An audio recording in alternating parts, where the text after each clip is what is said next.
ডাল ভুনা করতে নিশ্চয়ই মোটামুটি সবাই পারেন, তবে আজকে আমি যেভাবে ডাল ভুনা করেছি এভাবে যদি একবার বাসায় তৈরি করেন তাহলে প্লেটে ভাতের আগে ডাল শেষ হয়ে যাবে। আসসালামু আলাইকুম everyone, welcome back to my channel. আজকে আমি তৈরি করব একদম সহজ রেসিপিতে মসুর ডালের ভুনা।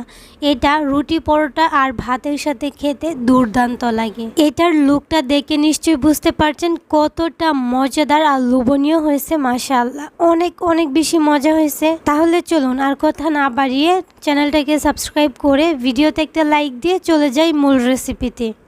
প্রথমে একটা মিক্সিং বোল নিয়েছি আর তার মধ্যে আমি 1 কাপ ডাল নিয়েছি। আমি 1 কাপ ডালের ভুনা করব। 1 কাপ ডাল কিন্তু বেশ অনেকটা ভুনা হয়, তবে আপনারা নিজেদের পছন্দ মতো চাহিদা মতো নিয়ে নেবেন। এখন আমি এই ডালটাকে খুব ভালোভাবে 4 থেকে 5 বার ধুয়ে নিব। হাত দিয়ে কষলিয়ে কষলিয়ে কিন্তু ধুয়ে নিতে হবে। এই যে ডালটা দেখতে পাচ্ছেন, এটা ধোয়ার সময় যে সাদা গুলাটি একটা পানি আসে ওটা চলে যাওয়ার আগ পর্যন্ত, মানে পরিষ্কার একটা পানি আসার আগ পর্যন্ত ধুইতে হবে। অনেকে আছেন যে ডাল রান্না করার পর ডালটা কিন্তু একটু কালো কালো হয়ে যায়, তারা কিন্তু এই টিপসটা ফলো করতে পারেন।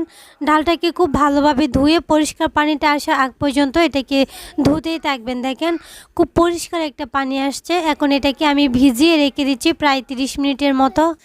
ডালটা রান্না করার আগে যদি এভাবে ধুয়ে পরিষ্কার করে 30 মিনিটের মতো বা 15 মিনিটের মতো রেখে দেন, এতে করে ডালটা কিন্তু খুব তাড়াতাড়ি রান্না হয়ে যায়, সিদ্ধ হয়ে যায়। তো আমি এটাকে 30 মিনিটের জন্য রেখে দিয়েছি। 30 মিনিট পর দেখেন, আর এই পর্যায়ে দেখেন ডালটা কিন্তু ফুলে একদম ডবল হয়ে গেছে। আর এই ডালটাকে আমি একটা সাইডে রেখে দিচ্ছি। আর এদিকে চুলায় একটা কড়াই বসিয়ে দিয়েছি। ডালটাকে এখন আমি রান্না করে নিচ্ছি। তার মধ্যে প্রথমে দিয়ে দিচ্ছি আমি 2 টেবিল চামচ রেগুলার রান্না করা যে তেলটা। আপনারা চাইলে এখানে সরিষা তেল দিতে পারেন। তো এখানে আমি 1.5 টেবিল চামচের মতো রসুন কুচি দিয়ে দিয়েছি। এই রসুনটা কিন্তু আমি একদম গোল্ডেন ব্রাউন কালার করে ভাজবো না। রসুনটা যখন হালকা ভাজা হয়ে যাবে তখন এর মধ্যে দিয়ে দিচ্ছি আমি 2টা তেজপাতা। এখানে ছোটো সাইজের 2টা তেজপাতা দিয়ে দিয়েছি। সেই সাথে এখানে আমি 2টা দিয়ে দিচ্ছি শুকনো মরিচ। এই শুকনো মরিচটা দেওয়ার ফলে খুব সুন্দর একটা ফ্লেভার আসে ডালটা থেকে। তো এগুলাকে হালকা ভেজে নিয়েছি, একদম মিডিয়াম টু লো আছে যেটাকে বলে। আর এখন এখানে আমি দিয়ে দিচ্ছি কিছুটা পেঁয়াজ কুচি। আমি এখানে 1/3 কাপের মতো পেঁয়াজ কুচি দিয়ে দিয়েছি।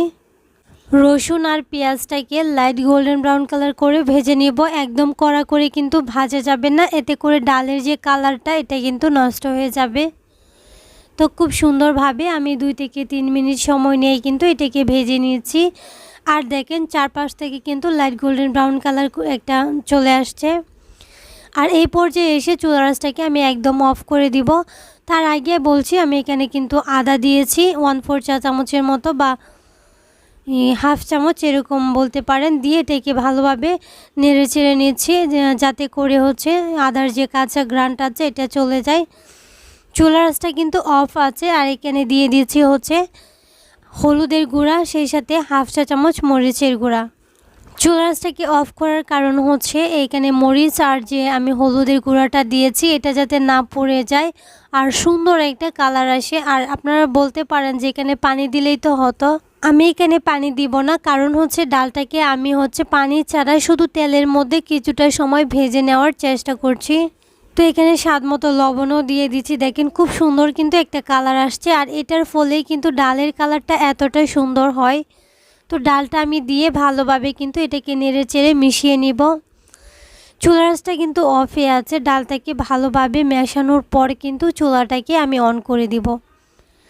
দেখেন খুব সুন্দরভাবে মেশানো হয়ে গেলে চুলাটাকে অন করে আমি এটাকে কষিয়ে নিচ্ছি।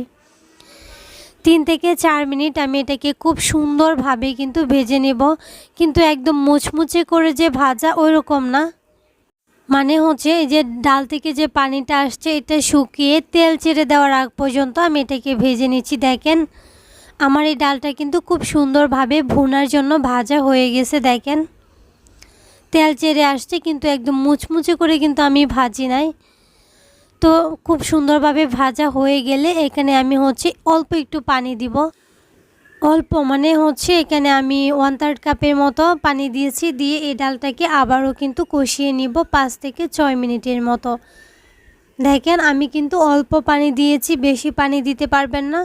আর এইটা কিন্তু ঢাকনা দিয়ে আমি কোনো সময় ডেকে দিচ্ছি না। তো পানি দিয়ে যখন কষাবো তখন কিন্তু ঢাকনা দিয়ে এটাকে ডেকে দিতে হবে। তো দেখেন খুব সুন্দরভাবে পানিটা টেনে গেছে আর নিচে তেল ছেড়ে দিচ্ছে। আর ডালটা কিন্তু প্রায় সিদ্ধ হয়ে আসছে, তবে একদম যে নরম ক্যাতক্যাতা ওইরকম হয়েছে না।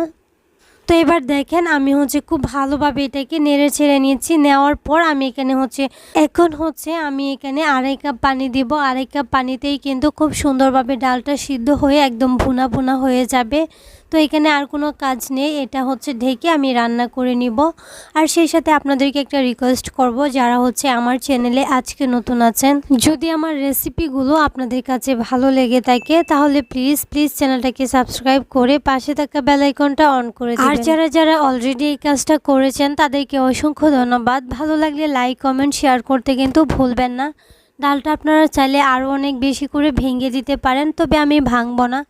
একটু হালকা ভুনা, যেহেতু একটু হালকা আস্তে আস্তে থাকলে কিন্তু বেশি ভালো লাগে। ডালটা কিন্তু প্রায় হয়ে গেছে। কাঁচামরিচ আর সেই সাথে ধনিয়া দিয়ে দিচ্ছি, ধনিয়া পাতা দিয়ে এটাকে ঢাকনা দিয়ে ঢেকে আমি 5 মিনিট রেখে দিচ্ছি। আর 5 মিনিট পর ডালটাকে আমি সার্ভ করে নিয়েছি। দেখেন মাশাআল্লাহ, এত সুন্দর একটা কালার আসছে ডালটার। মাশাআল্লাহ। আর এটা খেতে জাস্ট অসাধারণ হয়েছে। আপনারা তো লুকটা দেখে নিশ্চয়ই বুঝতে পারছেন।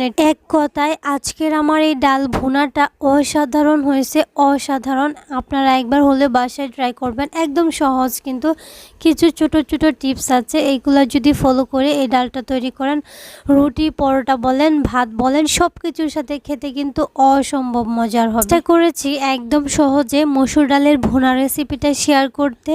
আশা করছি আপনাদের ভালো লেগেছে। তাহলে আজকের রেসিপি এই পর্যন্তই। সবাই ভালো থাকবেন, সুস্থ থাকবেন। আল্লাহ হাফেজ। আসসালামু আলাইকুম।